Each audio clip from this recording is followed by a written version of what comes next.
First, we talked about the woman who helped keep you warm in winter, long before most people were ready to give her credit for it. Then we talked about the man who helped light your house and took an early stab at cooling and cleaning the air you breathe inside it. So for this one, we're stepping outside, out the front door, down the driveway, right into the chaos where buggies, early cars, fire trucks, smoke, and bad decisions all meet. The street. If you drove anywhere today, you moved through a world Garrett Morgan helped tame.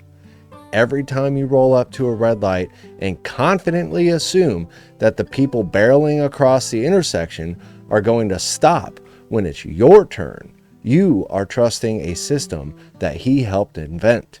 And if you have ever watched firefighters walk straight into thick smoke and still somehow make it back out alive, you have watched the descendants of his work in action too.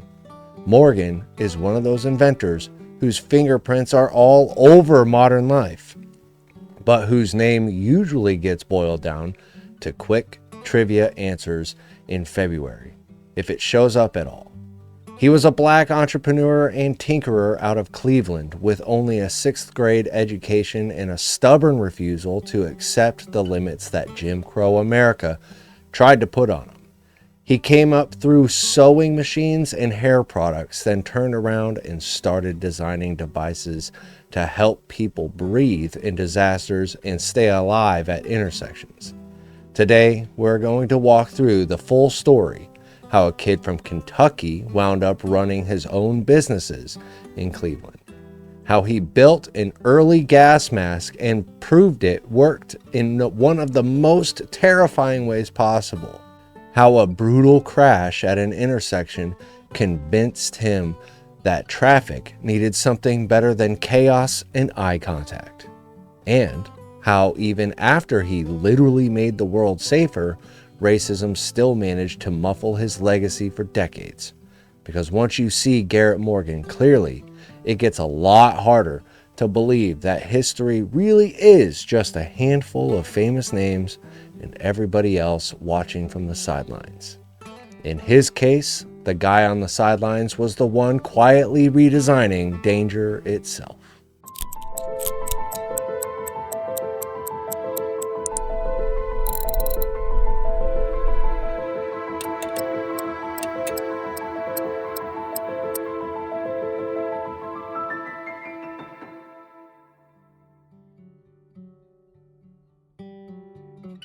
Garrett Augustus Morgan was born on March 4th, 1877, in a community near Paris, Kentucky, to parents who had been enslaved before the Civil War.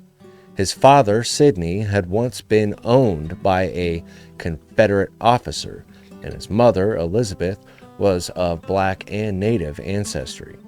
Growing up black and poor in rural Kentucky in the late 1800s meant a short, formal education and a lot of hard work.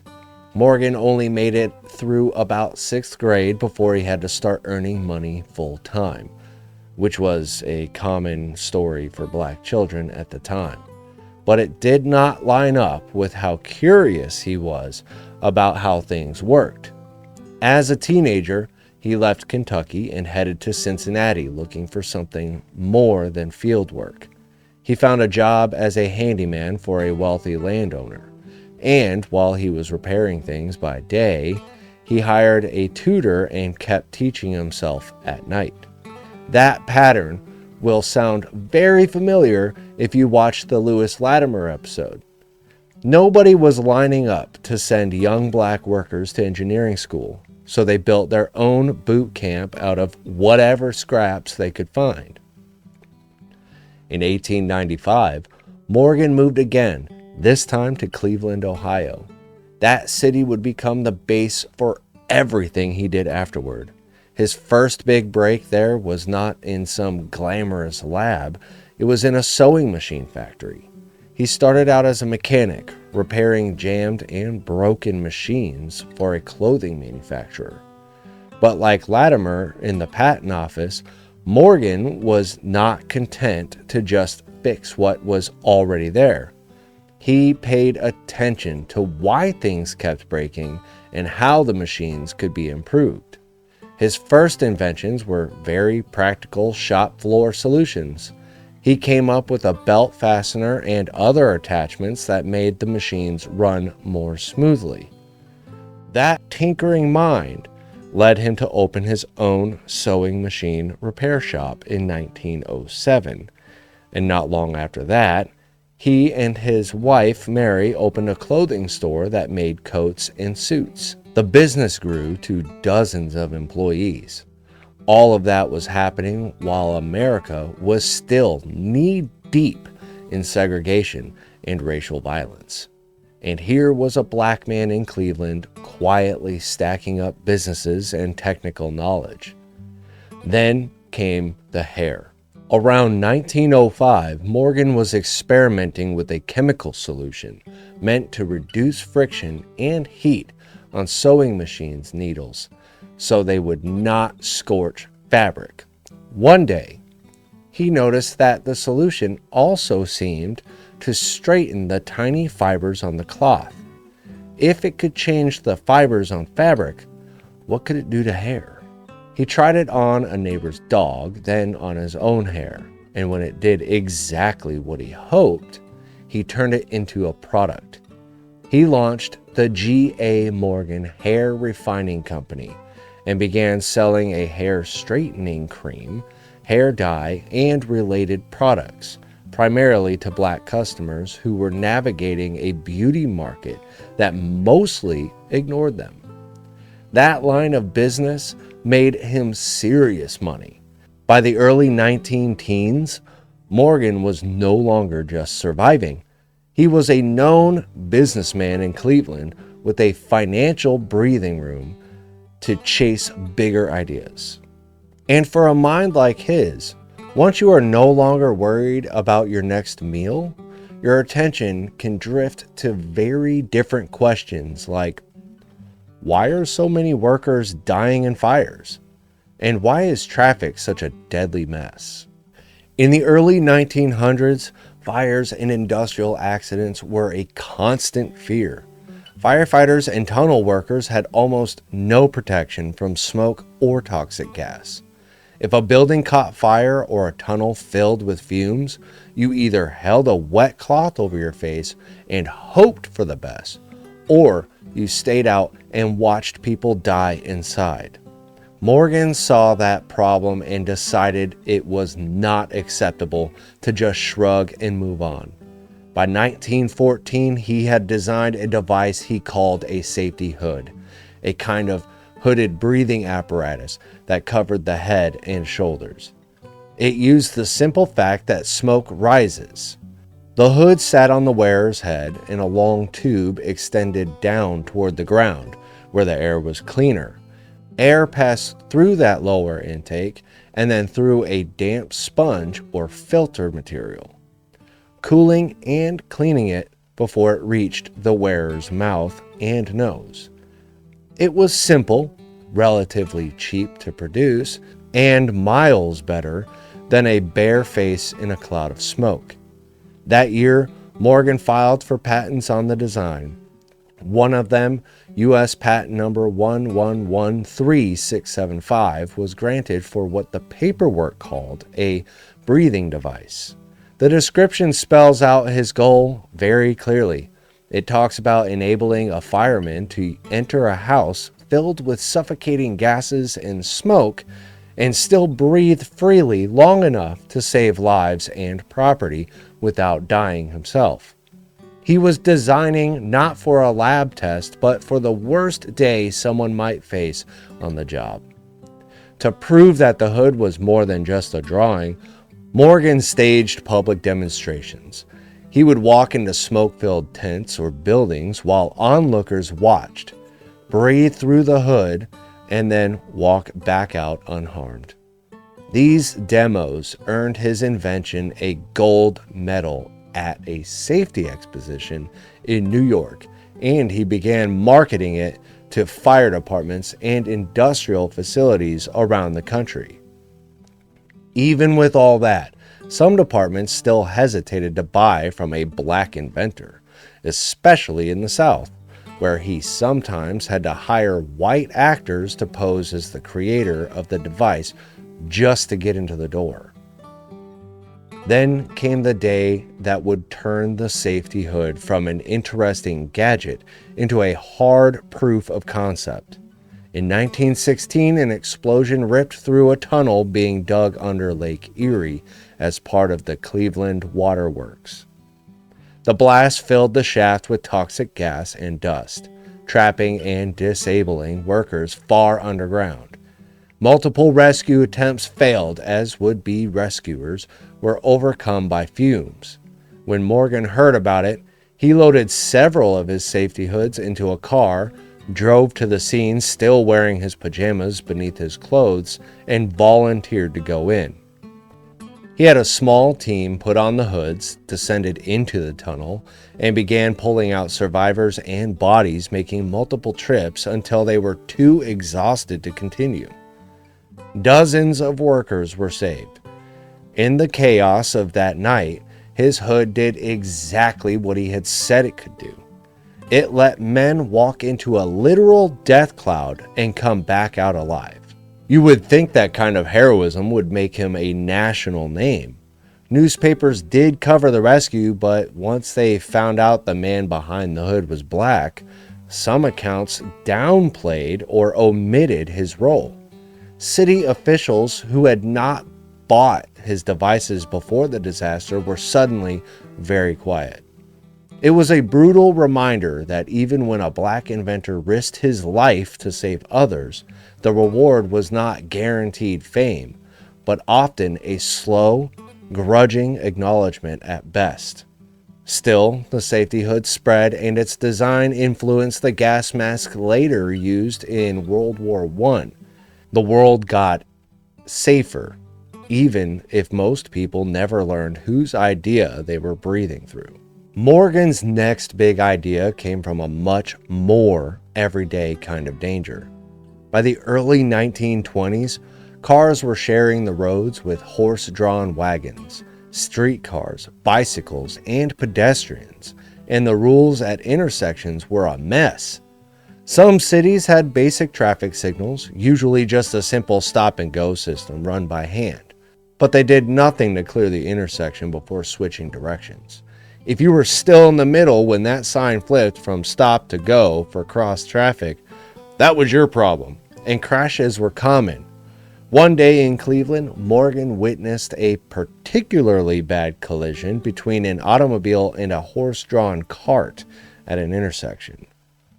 It got his attention the same way a scorched piece of fabric or a smoke-filled stairwell did.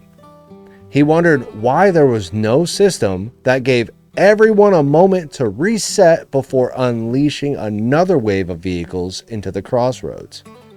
If you watch modern traffic lights, you will notice that little pause when all directions are red. Back then, that pause did not exist.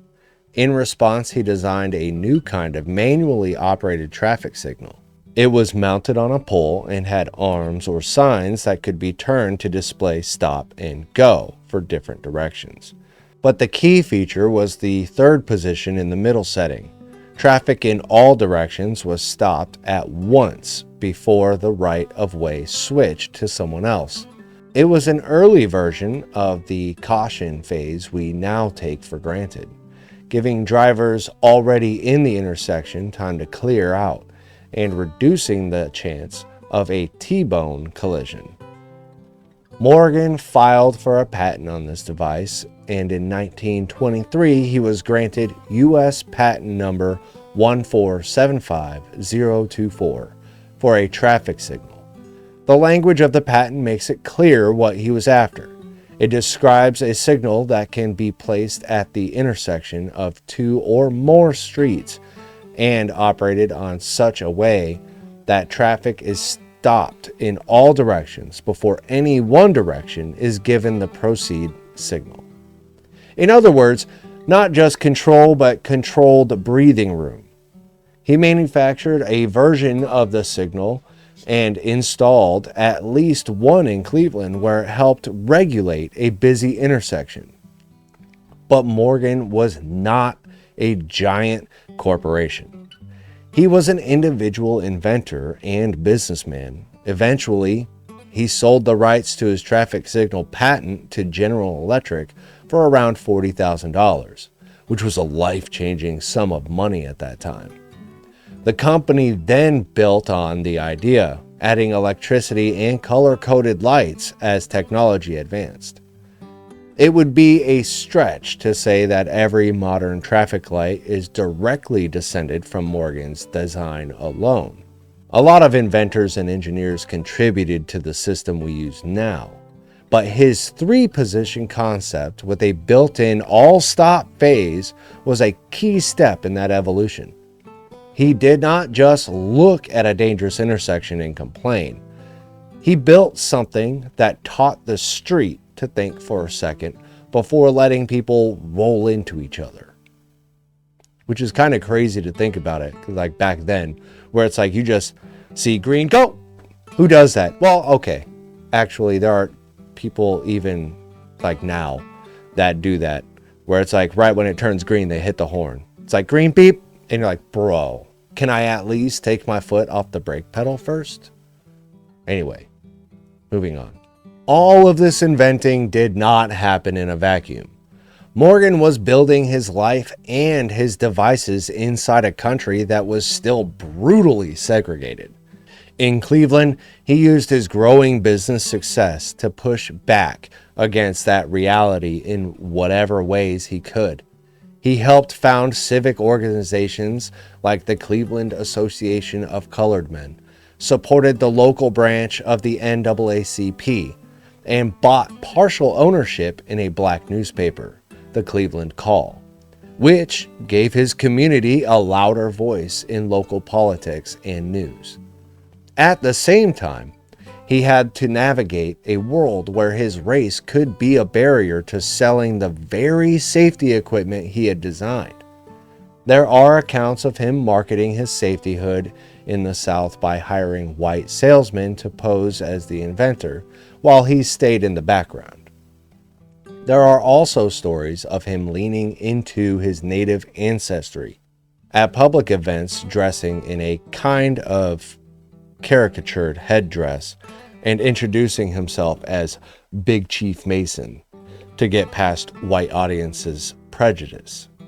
From a modern perspective, those choices are complicated and uncomfortable, but they also show just how many hoops a black inventor had to jump through to get his work taken seriously by people whose lives might literally depend on it. Despite those barriers, Morgan kept inventing small but meaningful improvements alongside his bigger headline devices. He developed different versions of his safety hood, refined his hair products, and continued tinkering with mechanical attachments. He raised a family, stayed active in his church, and became a familiar figure in Cleveland life. When you scroll through the photos of him later in life, what you see is not a mad scientist or a lonely genius, but an older man in a suit, steady gaze, carrying the weight of a lifetime spent trying to make dangerous systems just a little less lethal. He also lived long enough to see the world change in ways that would have seemed impossible when he was born. He witnessed the rise of automobiles, the slaughter of World War I, the crash of the Great Depression, World War II, and the early flickers of the modern civil rights movement. Through all of that, he lived with the knowledge that his devices had saved lives in fires, industrial accidents, and everyday traffic, even if most headlines did not have his name in the big print. Garrett Morgan died in 1963 in Cleveland, the same year that hundreds of thousands of people marched on Washington and Martin Luther King Jr. delivered his "I Have a Dream" speech. While the nation was finally starting to confront segregation in a more public way, many of the everyday systems that made modern life possible had already been shaped by black inventors like him. For decades after his death, his story floated around mostly in local histories and niche articles. His safety hood was remembered by some firefighters and historians, his traffic signal by transportation nerds, his hair business by people who had seen the old ads. But for the average person sitting at a red light or watching a firefighter disappear into smoke, his name rarely came up. The narrative we were handed about safety and progress tended to default to faceless institutions or a generic idea of innovation, not to a specific black man from Kentucky who taught himself mechanics and decided the world needed to be less deadly. In recent years, that has started to shift. Transportation groups, patent historians, and local communities in Cleveland and beyond have pushed his story back into the spotlight. School lessons and children's books now sometimes mention him when they talk about traffic lights or gas masks. Online, there are murals and posts and videos celebrating him during Black History Month. That recognition is good, but it is also a reminder of how long it took to get here. So what do we do with his story now, beyond just filing it away as another fun fact? One answer is to use it to widen the frame through which we look at our own surroundings. The next time you ease to a stop at a light, you can remember that it did not just appear out of nowhere. It came from people who watched crashes, did the math, and argued that a tiny pause could save a lot of lives. The next time you see someone put on protective gear to walk into smoke or toxic air, you can remember that there was a time when no such gear existed at all, until someone like Morgan sat down and sketched out a better way. Another answer is about who we picture when we think of inventors. Garrett Morgan was not wealthy when he started. He was not university trained, and he lived in a country that actively told him black people did not belong in the front row of innovation. He pushed forward anyway. His life does not mean that racism was no big deal or that talent always wins. It does mean that genius and grit show up in places our textbooks have often chosen not to look. And finally, his story fits perfectly with the quiet theme running through this whole series. If Alice Parker helps shape the way you heat your home, and Lewis Latimer helps shape the way you light and cool it, then Garrett Morgan is one of the people who made it safer to leave that home, move through the world, and come back again. Heat, light, air, movement, and safety. Black inventors have been building the infrastructure of your everyday life this whole time. It is long past time we start saying their names out loud.